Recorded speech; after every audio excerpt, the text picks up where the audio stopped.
I wasn't born with a silver spoon. In fact, my earliest memories are of silence, the kind that comes from watching your parents hide bills under couch cushions because the mailbox was too heavy with overdue notices.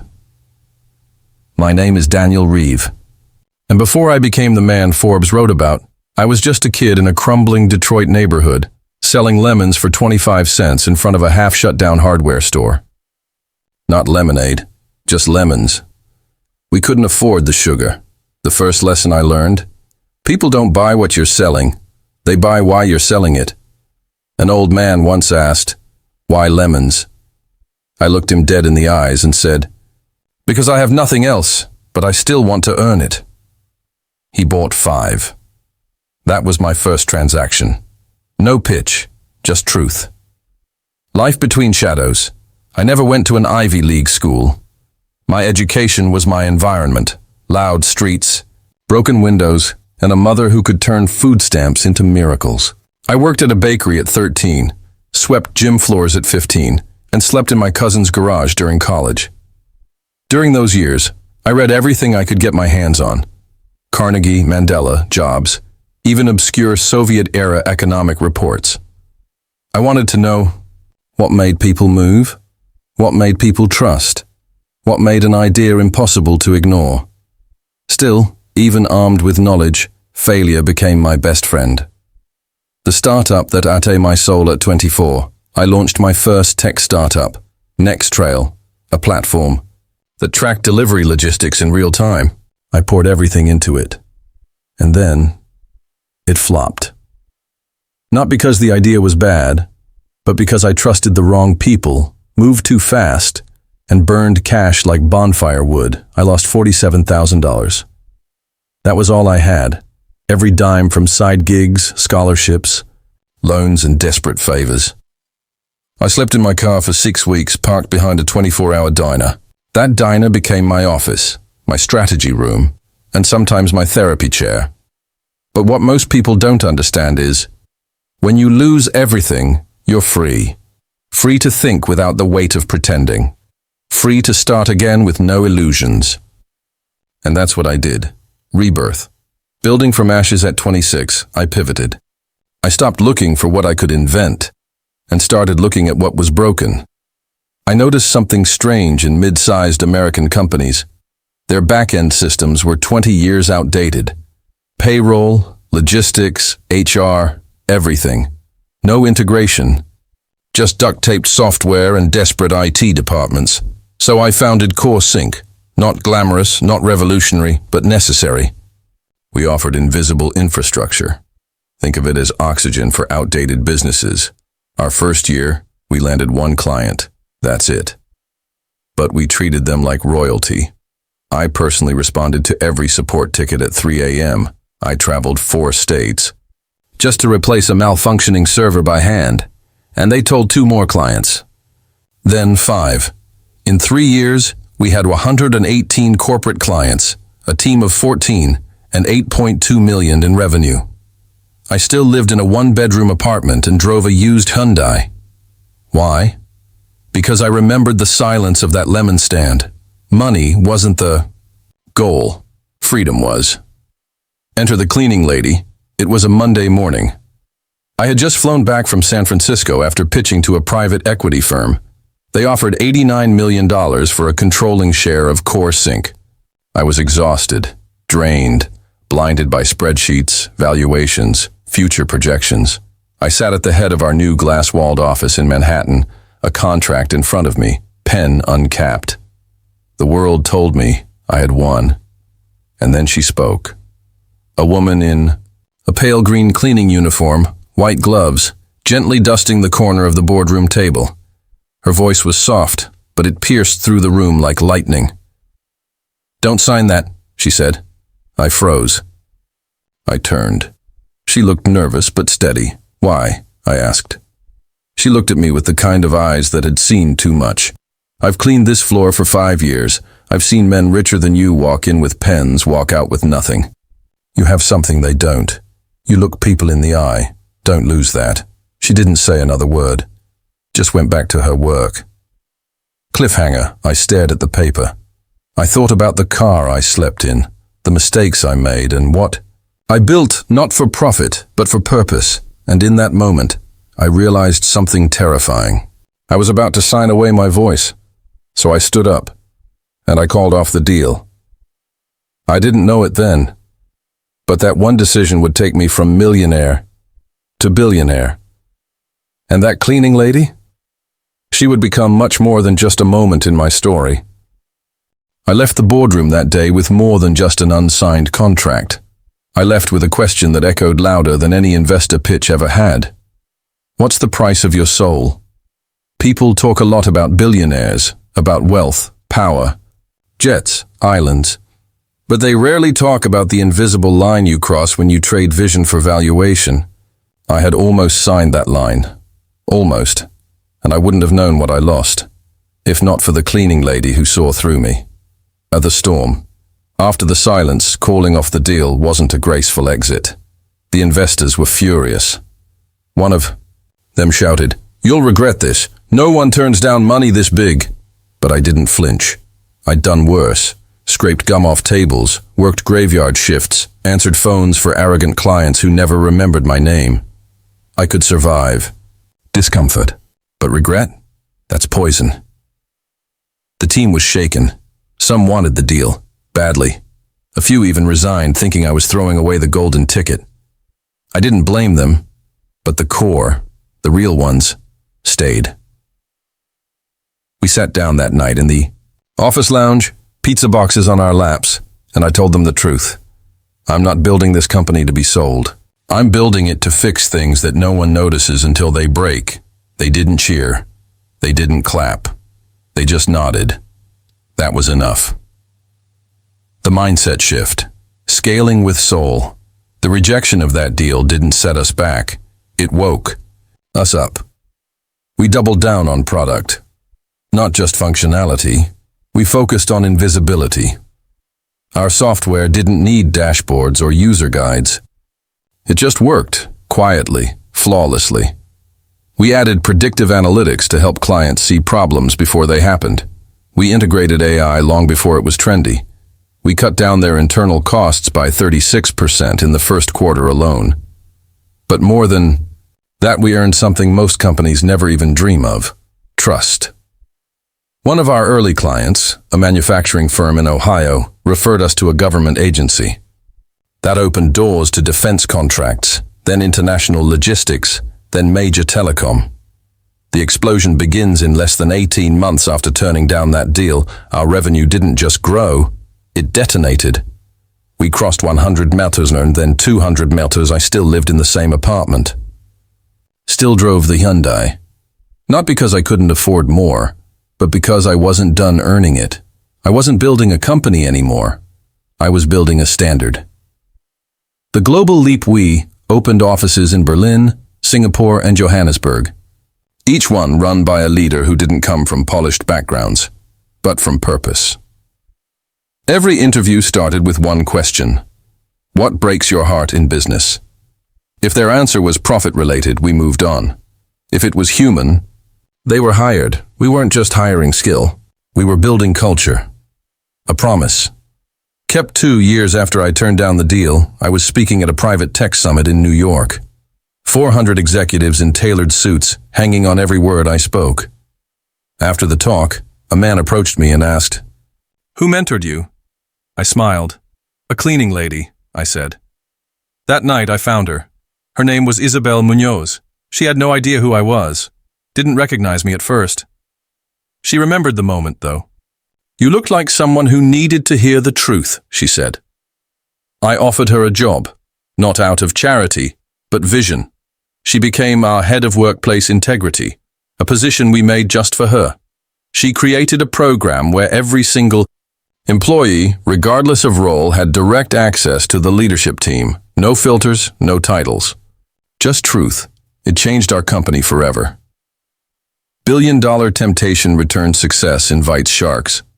When CoreSync crossed the 800 million mark in valuation, the offers started coming again. Only this time, they were 10 times bigger. One firm offered $1.4 billion for acquisition. I brought the offer to the team. We sat in silence for a full 5 minutes. Then Isabel spoke first. Is this the mission or the exit? That hit me like a freight train. We weren't building CoreSync to flip. We were building it to outlast us. We declined again, and the following year, our valuation hit $3.2 billion in integrity. Pays people think values slow you down. They're wrong. Values are rockets, if you stick to them, because the market doesn't. Just reward innovation. It rewards clarity. Clients trusted us more because we didn't bow to short-term gains. Employees stayed longer because we didn't treat them like chess pieces. Investors respected us because we didn't chase every shiny thing. We became a rare breed in business, one that didn't need to yell to be heard. They say the higher you climb, the lonelier it gets. I didn't believe that at first. I thought I was too grounded, too people-focused, too real for that cliché. But when you're running a billion-dollar company with hundreds of employees, international branches, board members with different agendas, and your name etched into headlines you never wrote, you realize success isn't lonely. It's isolating. And I was about to learn that the hard way. The first crack appears. It started small. A discrepancy in an internal audit. A few $1,000s misallocated. A bonus sent to someone outside of payroll structure. It was flagged by our integrity department. The same department Isabel ran. She brought the report to me personally. At first, I thought it was a clerical error. But I felt something off in her eyes. Something she wasn't saying yet. There's more, she finally whispered. And it's coming from the top. Uncovering the mole, I ordered a private internal investigation, quietly. I didn't want panic. But within a week, the truth started bleeding through every corner of our system. Someone was funneling proprietary technology to a third-party firm overseas, someone inside my trusted leadership team. And worse, they were preparing to launch a competitive product under a shell company using stolen CoreSync code. I felt like I'd been sucker-punched in the chest. The very thing I had built from scratch, now being hollowed out from within. But the hardest part? The mole was someone I had mentored myself. Aaron Fields, my first hire, my right hand, the guy I once loaned money to when his wife had emergency surgery. The confrontation, I called Aaron into my office. No lawyers, no security, just truth. He sat down across from me, calm, composed, unreadable. I slid the folder across the table. It contained time-stamped emails, server logs, screenshots. Evidence so clear it made my hands tremble.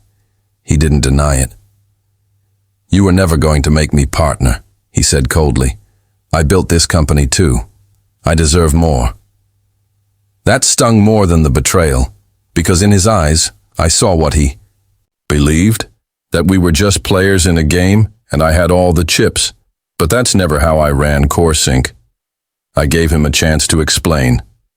He chose arrogance, so I made the hardest call of my life. I fired him on the spot, stripped his access, pressed charges, froze his equity. It felt like cutting off a limb to save the body.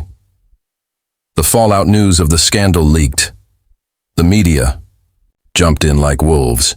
Billionaire betrayed by co-founder was on every tech blog. Clients panicked. Investors called day and night. Our valuation dropped $900 million in a week. People started whispering, "Is this the end?" Inside I was crumbling. Not from the numbers, but from the breach of trust. I had built this company on loyalty, on gut instinct, on belief. Now, even my own judgment was in question. I stopped showing up to the office. I'd sit alone in my apartment staring at the wall, wondering, was this all a lie? Isabel showed up, again. On a rainy Thursday evening, Isabel knocked on my door. She didn't ask permission, just walked in, carrying 2 paper cups of coffee and her usual quiet wisdom. She said only one thing before she sat down. "You, don't stop driving because one tire bursts." That was it.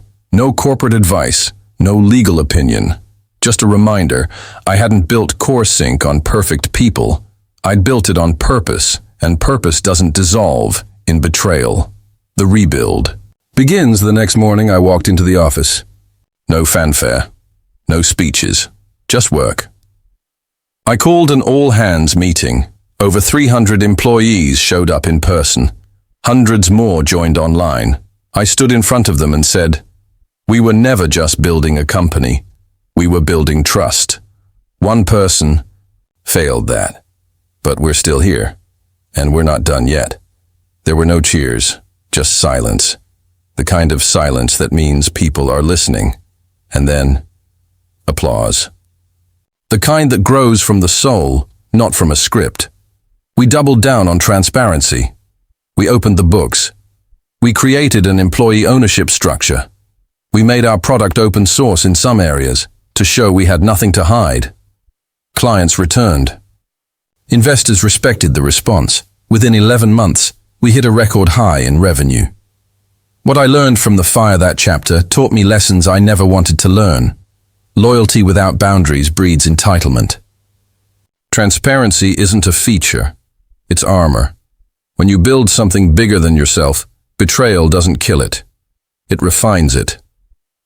I had to lose a brother to protect the family, but the family got stronger, and I got wiser. Turning pain into power to ensure it never happened again, we launched a new internal initiative called the Lighthouse Protocol, where anonymous red flags could be raised to a central ethical board. No fear. No filter. It became one of our most respected systems, copied by dozens of other startups. More than that, I started mentoring founders again, but this time, I told them what no one told me. You won't be betrayed by strangers. You'll be betrayed by someone you trusted completely. Be ready, not paranoid. Recognition and redemption. 3 years after the scandal, CoreSync was nominated for Global Tech Ethics Leader, a new category created by an independent council. Isabel and I flew to Geneva to receive it. When we walked on stage, the audience stood up before we spoke. Not because we were the biggest or fastest growing company, but because we had walked through fire and chose to come out cleaner, not meaner. I looked at Isabel and whispered, "I almost quit." She smiled and said, "But you didn't. That's the part people will remember." I was standing on top of the world. CoreSync had reached a valuation of 28 billion. We were powering logistics and data systems for half the Fortune 500. My name was on magazine covers, podcasts, even university textbooks. But every time I looked in the mirror, I saw one question staring back at me. Now what? Was I supposed to just keep expanding? Chase a $1 trillion valuation? Outpace competitors until I dropped dead from a heart attack in a boardroom? No, that wasn't the plan. That was the trap. The moment I knew it was time, it happened on a Tuesday. Nothing dramatic. Just a moment of stillness. I was walking past our new AI research wing, 150 engineers coding the future of autonomous supply chains, and I realized I didn't recognize most of them. Not their names, not their faces, not their purpose. I had built a machine so big, I wasn't part of it anymore. That same evening I got an email. Subject line, lunch. It was from Isabel. We hadn't spoken in weeks. She'd transitioned to a board seat and moved out of the daily ops. We met at the same quiet cafe where she first warned me years ago. After some silence, she asked, "Have you become what you were running from?" That hit me like a punch to the chest. Because she wasn't being cruel, she was being right. Letting go, I called an emergency board meeting. People assumed there was another scandal. But when I walked in, I smiled. I told them, I'm stepping down as CEO. Not because I'm tired, but because CoreSync is no longer mine, it belongs to the world. There was silence, confusion, then applause. I appointed a successor, a young visionary we had mentored from our Africa Accelerator program. He was humble, brilliant, and better suited for the next evolution. The day I handed him the master key was the day I truly felt free. The mission beyond money. I took a year off, traveled, disconnected, rediscovered. Then I built something I had dreamed of in secret for years, the Lazarus Foundation, a global initiative that funded and incubated purpose-driven entrepreneurs from underserved regions. We didn't just write checks. We trained, we mentored, we created tribes, not teams. We launched 400+ startups in the first 3 years. Many failed, some thrived, but every single one aimed to solve a real problem, not chase a quick profit. The call from the UN. In the 4th year of the foundation, I got a call that changed my life again. The United Nations invited me to co-chair a Peace Tech Summit, an unprecedented effort to use technology to resolve geopolitical conflicts. It sounded impossible. Tech couldn't fix politics, could it? But I accepted. We brought together leaders from warring nations, AI ethicists, activists, and yes, even hackers. And slowly, painfully, beautifully, we designed digital systems for transparent ceasefire, tracking, blockchain diplomacy, and refugee data protection. It wasn't perfect, but it worked, at least enough to stop a war before it started. For the first time, the world didn't see me as a billionaire. They saw me as a bridge. A letter from a stranger. One morning, my assistant forwarded me a letter. It was handwritten, old-fashioned, simple. It said, "You don't know me. But 5 years ago, I was the cleaning lady at your office, the one who warned you not to sign that contract. I've watched your journey. Thank you for listening. You saved more than just your company that day." I sat down and cried, because I had almost forgotten where it all began, with a whisper, with a warning, with a woman the world didn't see. But I did. My final talk years later, I was invited to give a keynote at a youth forum in Brazil. The moderator introduced me as the billionaire who walked away from billions. I laughed. Then I stood up and said, "I didn't walk away from billions. I walked toward something better, toward peace, toward purpose, toward people. Money is a tool, fame is a shadow. But legacy? Legacy is how many people rise when you do." The room went quiet, and I knew I had done what I came to do. Legacy CoreSync still thrives. I sit on its board, but I don't make the calls. The Lazarus Foundation is now in 18 countries. We've helped launch ecotech, femtech, medtech, even peace tech startups in post-conflict zones. And me? I live on a small farm now. I teach. I write. I walk. I listen. And sometimes, late at night, I replay that moment in my mind. The office, the contract, the cleaning lady pointing to a signature line, her whisper, "Don't sign this." That moment was a pivot in my life. Not because of what it stopped, but because of what it started. Closing narration, voiceover style. This isn't a story about tech, or money, or power. This is a story about listening, really listening, to the truth, no matter where it comes from. Because the most important advice I ever got wasn't from a board member or billionaire. It was from a cleaning lady, and it changed everything. You don't have to be rich to be wise.